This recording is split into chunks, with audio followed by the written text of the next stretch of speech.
My name is Stefan Wolff. I'm Professor of International Security at the University of Birmingham, and my expertise is principally in the area of conflict management and post-conflict reconstruction.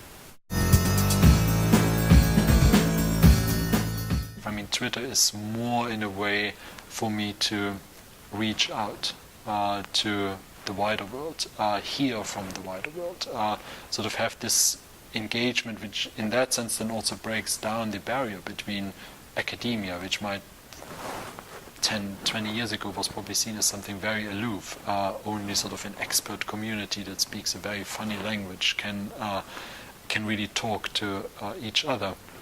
So what we now see with social media actually is also that those academics that engage with a wider audience, so that they actually understand that their work is still relevant, it has something to say, and it is about how you communicate that. It's not about dumbing it down to a lower level, but it's rather really to pick up the things that are important and not sort of disguise them or cloud them in really complicated words and sentences.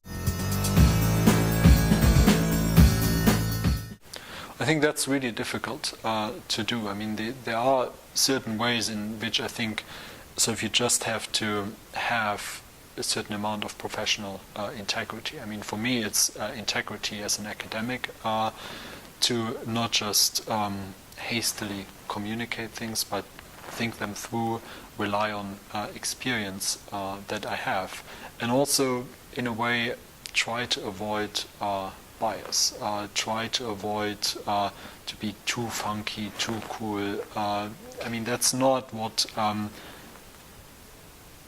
my work stands for. I think my vanity would feel great if I had 20,000 followers. I think the problem for me would not be to have 20,000 followers, but to lose the 600, say, that I have now, who I know are really engaged with my kind of work. So it's not an either or in that sense. I mean, lots and lots of followers says one thing, but having the kind of followers that actually then themselves can have an impact and who are connected to yet other networks that I may otherwise not be able to access. I think that's the real that's the trick. I think they are very important because, again, I mean, they are something that is user-driven, that is engagement-driven, where people actually see there is something that they themselves want to know, but they also want to reach out and they want to be sure that other people can share in the same kind of expertise that these lists give. I think, again, we are sort of seeing now also an evolution within social media, which allow, on the one hand, sort of for more specialization, but at the same time make this specialization actually available to a wider public.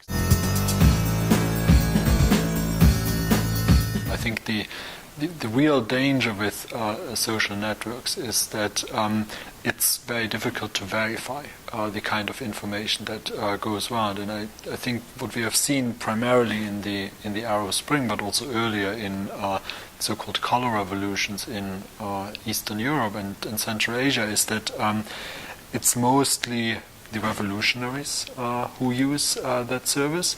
But I think very soon governments will also catch on to that, and they will put their information out, and then it will become even more difficult to verify from the outside what is real, what is not real. And the danger in that then is that people act on the information that they have without necessarily being in a position to really say with complete confidence, well, this is true, this is not true.